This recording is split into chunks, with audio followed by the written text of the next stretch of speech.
من استاد هستم، من معلم هستم و من با کسبیت خودم سوال توی این سابق وزیر این چیزه بررسی کرده بودم. سابق رفتم با سابق پرسید. باش.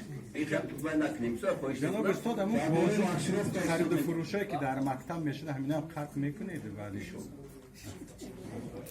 من باید از سوالات ما شروع کنم. خب، ما یک جز جامعه هستیم. جزی مردم هستیم، دولت هستیم.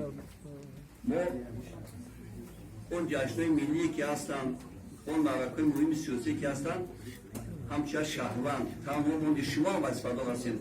همه وظیفه‌دار است که در تو شرکت ورزان.